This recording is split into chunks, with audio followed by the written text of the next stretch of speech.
If your money is sitting in a regular savings account earning 0.01% interest, I have bad news.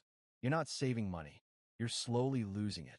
Today, I'm going to explain exactly how inflation eats your savings alive and what you could do about it. Inflation in the United States has averaged about 3.2% per year over the past decade, and it spiked to over 9% in 2022. That means something that cost $100 10 years ago now costs roughly $37 more. If your savings aren't growing by at least the rate of inflation, your purchasing power is shrinking every single year. Inflation is the gradual increase in prices over time. A gallon of milk, a tank of gas, a month of rent. They all cost more today than they did 5 years ago. Inflation happens for many reasons. More money in circulation, supply chain problems, rising production costs, and increased demand. The Federal Reserve targets about 2% annual inflation, but reality often overshoots that target.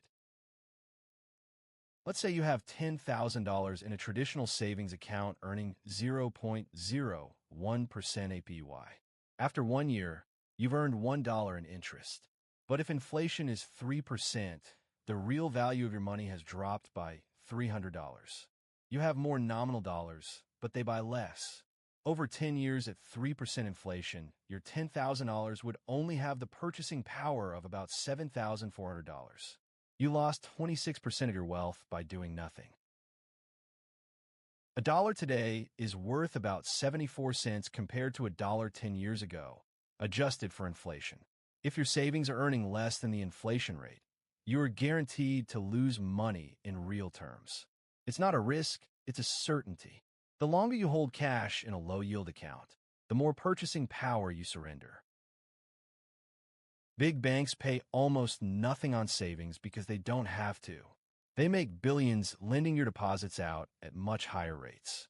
The average savings rate at the big four banks, Chase, Bank of America, Wells Fargo, and Citi, is still under 0.1%. Meanwhile, online-only banks and credit unions often pay 40 to 50 times more.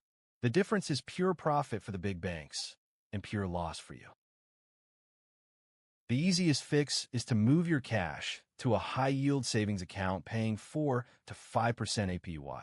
Your money is still FDIC insured, still liquid, and still accessible. The only difference is you're actually earning a return that can keep pace with inflation. $10,000 at 4.5% earns $450 a year instead of $1. That's the difference between treading water and drowning.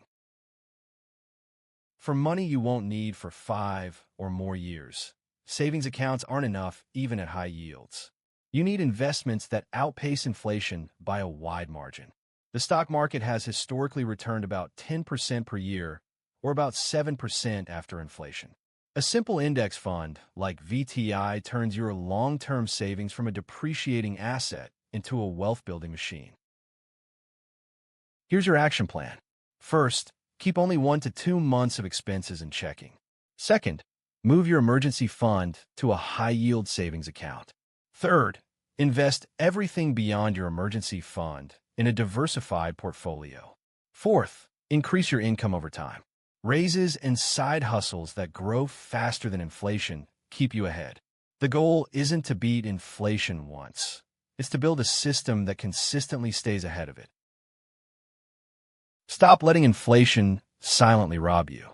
Move your savings to a high-yield account today and start investing for the long term. Subscribe for weekly personal finance lessons and check out my video on high-yield savings accounts versus CDs to find the best place for your cash.